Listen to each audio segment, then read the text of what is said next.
Hi friends, എല്ലാവർക്കും പുതിയൊരു വീഡിയോയിലേക്ക് സ്വാഗതം. അങ്ങനെ ഗൈസ്, നമ്മളിതാ ഇന്നലെ രാത്രി ഏകദേശം ഒരു 10-12 മണിയായപ്പം മൈസൂർ എത്തിയതാണ്. ഇതപ്പോൾ രാവിലെ എണീച്ചപാട് നമ്മൾ ചായ കുടിക്കാനായിട്ട് തൊട്ടടുത്തുള്ളൊരു ചായക്കടയിലേക്ക് പോയിക്കൊണ്ടിരിക്കുക കേട്ടോ.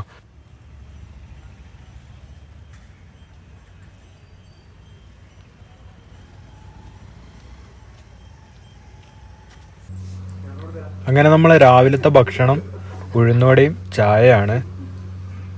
ഇതിപ്പോൾ 2 ഉഴുന്നുവടയും ചട്ടിണിയും സാമ്പാറും ചായക്ക് വേണ്ടി വെയിറ്റിംഗ് ആണ്. അങ്ങനെ ഇതാ ചായയൊക്കെ കുടിച്ച് പുറത്തിറങ്ങി. അടിപൊളി ഫുഡാണ് രാവിലത്തത്. ഇത് നമ്മളെ റൂമിൻ്റെ തൊട്ടടുത്ത് തന്നെയാണ്. ഇതുണ്ടോ, നമ്മൾ ഇന്നലെ വണ്ടി വെച്ച സ്ഥലമാണ്. അപ്പം വേറെ വണ്ടികളൊന്നും ഇല്ലായിരുന്നു. ഇതുണ്ട്, ഓട്ടോ സ്റ്റാൻഡ് ആയിരുന്നു. ഇതാ അതിൻ്റെ തൊട്ടടുത്ത് തന്നെ, നമ്മളെ പാലസിൻ്റെ തൊട്ടടുത്ത് തന്നെയാണ് നമ്മളെ റൂം.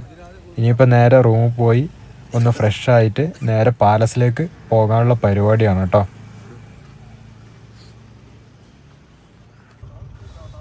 അങ്ങനെ ഗായ്സ്, ഇതാ നമ്മൾ ഫ്രഷൊക്കെ ആയി സെറ്റായി രാവിലെ തന്നെ ഇറങ്ങിയിട്ടുണ്ട്. നമ്മളിതാ ജീപ്പ് എടുക്കുന്നതാണ് ഇവിടുന്ന്. ഇനിയിപ്പോൾ നേരെ നമ്മളെ മൈസൂർ പാലസിലേക്ക് പോകാനുള്ളൊരു പരിപാടിയാണ്. ഇനിയിപ്പോൾ വണ്ടിയൊക്കെ ഒന്ന് തിരിച്ച് നേരെ അങ്ങോട്ടേക്ക് കറക്കാനുള്ള ഇതിലാണ്. റിജുവേട്ടനാണ് വണ്ടി ഓടിക്കുന്നത്, ബാബുട്ടേട്ടൻ മുന്നിലിരിക്കുന്നുണ്ട്. ഞാനും മകേഷ് ഏട്ടനും സുധിനുമാണ് ബാക്കിലുള്ളത്. ഇനിയിപ്പോൾ നേരെ പാലസിൻ്റെ പാർക്കിങ്ങിലേക്കാണ് പോകുന്നത് കേട്ടോ.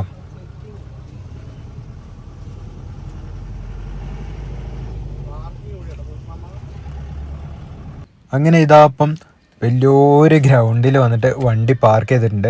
ഇത് നമുക്ക് സൂവിലേക്കും പാലസിലേക്കൊക്കെ പോകുന്നതിന് വേണ്ടിയിട്ട് ഇവിടെ ഒന്ന് വണ്ടി പാർക്ക് ചെയ്താൽ മതി. എനിക്ക് തോന്നുന്നു ഒരു 100 രൂപ മാത്രമേ ഉള്ളൂ ഇവിടുത്തെ ഒരു ചാർജ്. സേഫാക്കി വണ്ടിയും കാര്യങ്ങളൊക്കെ വെക്കാം. മൈസൂറൊക്കെ വരുന്നവരുണ്ടെങ്കിൽ നേരെ ഇവിടെ വന്നിട്ട് വണ്ടി വെക്കുന്നതായിരിക്കും കേട്ടോ നല്ലത്. നമ്മൾ മുന്നിൽ കണ്ട പാലസിൻ്റെ അതിലല്ല പോകേണ്ടതെന്നാണ് പറഞ്ഞത്. അപ്പോൾ അതിൽ കുറച്ച് ചുറ്റിപ്പോകാനുണ്ട്. അപ്പോൾ വണ്ടി നമുക്ക് അങ്ങോട്ട് എടുത്തു കഴിഞ്ഞാൽ അവിടെ പാർക്ക് ചെയ്യാൻ സ്ഥലം ഉണ്ടാവില്ല. അതുകൊണ്ട് ഒരു ഓട്ടോ വിളിച്ചിട്ട് ഒരാൾക്ക് 20 രൂപ വെച്ചിട്ട് നേരെ പാലസിൻ്റെ മെയിൻ എൻട്രിയിലേക്ക് പോയിക്കൊണ്ടിരിക്കുകയാണ് കേട്ടോ. അങ്ങനെ ഇതാ പാലസിൻ്റെ മുമ്പിലെത്തിയിട്ടുണ്ട്. ഇതിലാണ് എൻട്രി ചെയ്യാൻ പറ്റുള്ളൂ. ഇനിയിപ്പോൾ നേരെ മുന്നോട്ട് കയറിയിട്ട് അവിടുന്ന് ടിക്കറ്റും കാര്യങ്ങളൊക്കെ എടുത്തിട്ട് വേണം ഉള്ളിലേക്ക് കയറാൻ. നമ്മൾ രാവിലെ ഇറങ്ങിയതുകൊണ്ട് തിരക്കൊക്കെ ആയി വരുന്നുള്ളൂ. ഏകദേശം ഒരു 8-8:30 ആയപ്പോൾ തന്നെ നമ്മൾ റൂമിൽ നിന്ന് ഇറങ്ങി. തൊട്ടടുത്ത് തന്നെ ആയതുകൊണ്ട് അധികം സമയമൊന്നും പോകേണ്ടി വന്നിട്ടില്ല. ഇതപ്പോൾ നേരെ ടിക്കറ്റ് എടുക്കുന്നതാണ്. ഇനിയിപ്പോൾ നേരെ ടിക്കറ്റ് എടുത്ത് ഉള്ളിലേക്ക് കയറിയപ്പോൾ തന്നെ ഒന്നും പറയാനില്ല, അടിപൊളി ഫ്രെയിമാണ്. എവിടെ നോക്കിക്കഴിഞ്ഞാലും പാലസിൻ്റെ ഓരോ കിടില ഫ്രെയിമുകൾ മാത്രമാണ് ഈ കാണുന്നത്. ഇതുണ്ടോ, ഇവിടുന്ന് റിജുവേട്ടനൊക്കെ ഫോട്ടോഷൂട്ട് തുടങ്ങിയിട്ടുണ്ട്. ഞാനും ഇതുണ്ടോ, എന്താ ഒരു ഭംഗി ഒന്നും പറഞ്ഞറിയിക്കാൻ പറ്റില്ല. ഹിസ്റ്റോറിക്കൽ പ്ലേസസ് ആകുമ്പോൾ അതിനായിട്ടുള്ളൊരു ഭംഗി വേറെ ലെവൽ തന്നെയാണ്. ഇതൊക്കെ ഇവിടെ വന്നിട്ട് തന്നെ കാണേണ്ട ഓരോ കാഴ്ചകളാണ്. ഇതുണ്ട്, ഓരോ ഫാമിലിയൊക്കെ ഇവിടുന്ന് ഫോട്ടോ എടുക്കാനൊക്കെ തുടങ്ങിയിട്ടുണ്ട്. നമ്മൾ ആ പാലസിലേക്ക് കയറുന്ന സമയത്ത് തന്നെ 2 സൈഡിലും ചെടികളൊക്കെ നട്ട് അതിൽ പൂവൊക്കെ ആയിട്ടുള്ള ആ ഒരു കാഴ്ച തന്നെ അടിപൊളിയാണ്. നമ്മളിതാപ്പം നേരെ മുന്നോട്ട് കയറിയപ്പോൾ തന്നെ നമുക്ക് ചെരുപ്പും കാര്യങ്ങളൊക്കെ സേഫാക്കി വെക്കാൻ വേണ്ടിയിട്ട് ഒരു ചാക്ക് തന്നിട്ടുണ്ട്. അതിൽ നമ്മൾ ചെരുപ്പും കാര്യങ്ങളും വെച്ച് അവിടെ ഒരു ചെരുപ്പ് വെക്കുന്ന ഒരു ഏരിയ ഉണ്ട്, അവിടെ കൊണ്ടുപോയി വെച്ചാൽ മതി. എന്നിട്ട് നമ്മളെല്ലാം പാലസൊക്കെ കണ്ട് തിരിച്ചു വരുമ്പോൾ ഇതെടുത്താൽ മതി, സേഫായിരിക്കും. അങ്ങനെ നേരെ നമ്മൾ പാലസിൻ്റെ ഉള്ളിലേക്ക് കയറി. ഇനി ഇവിടുത്തെ ഓരോരോ കാഴ്ചകളൊക്കെ കണ്ട് അങ്ങനെ പോവാട്ടോ.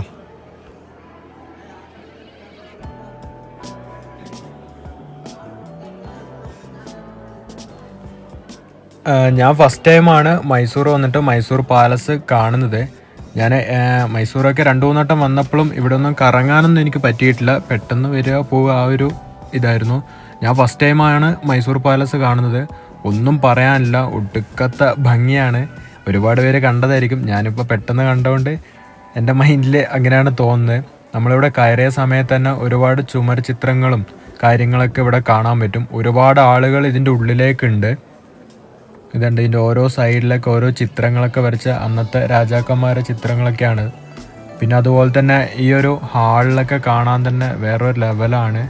ആ ഒരു 1912 ഇത് പണിതത്. ആ ഒരു സമയത്ത് ഇമ്മാരി ഐഡിയയിലൊക്കെ ഇത് പണിതവരെ തന്നെ സമ്മതിക്കണം. ആ ഒരു സമയത്തുണ്ട് ലിഫ്റ്റും കാര്യങ്ങളും വരെ അന്നുണ്ടായിരുന്നു. ഇത് രാജാവിൻ്റെ ഇരിപ്പിടം കാര്യങ്ങളൊക്കെയാണ് ഇവിടെയുള്ളത്. ഇനി ഇവിടുത്തെ ആ ഒരു ചുമർ ചിത്രം കാര്യങ്ങളൊക്കെ കണ്ടില്ല, പക്ക ഒറിജിനാലിറ്റി, ആ ഒരു സമയത്തുണ്ടായിരുന്ന ഒരു ഭരണത്തിൻ്റെ ഓരോ രീതികളും കാര്യങ്ങളൊക്കെ കാണിച്ചിട്ടുള്ള ഓരോ ചുമര ചിത്രങ്ങളും കാര്യങ്ങളൊക്കെ ഇവിടെ അടിപൊളിയായിട്ട് വെച്ചിട്ടുണ്ട്. ഇതുണ്ട് ആ സമയത്തുണ്ടായിരുന്ന കുതിരവണ്ടി കാര്യങ്ങളൊക്കെയാണ്. ഇതുണ്ടോ, ഇതൊക്കെ ഇവിടെ സെറ്റ് ചെയ്ത കറക്റ്റ് ആ ഒരു ഒറിജിനലായിട്ടുള്ളൊരു ആ മനുഷ്യൻ ഇരിക്കുന്ന ഒരു രൂപമാണ് നമുക്ക് പെട്ടെന്ന് കാണുമ്പം. ഇതവിടെ ഉണ്ടാക്കി വെച്ചതാന്ന് നമുക്ക് തോന്നുകയില്ല, അത്രയും ഡീറ്റെയിൽ ആയിട്ടാണ് കാര്യങ്ങളൊക്കെ ചെയ്തിട്ടുള്ളത്.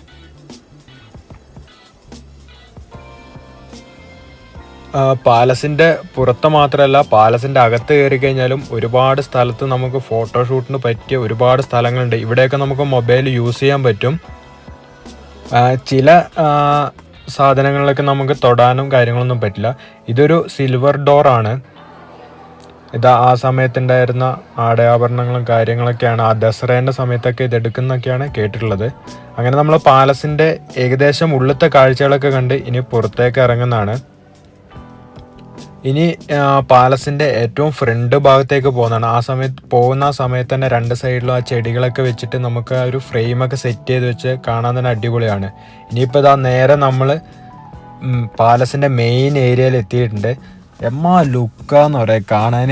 ഇവിടെ നിന്ന് നോക്കിക്കഴിഞ്ഞാൽ തീരാത്തത്രയും ഹൈറ്റിലും ആ ഒരു ഡീറ്റെയിൽ ആയിട്ട് ആ വർക്കൊക്കെ ചെയ്ത് കാണുമ്പോൾ തന്നെ ഒരു അടിപൊളി ഭംഗിയാണ്. ഇനിയിപ്പോൾ നമുക്ക് ഇന്നലെ വന്നപ്പോൾ കണ്ട രാത്രിയത്തെ കുറച്ച് പാലസിൻ്റെ കാഴ്ചകളും കൂടെ കണ്ടാലോ.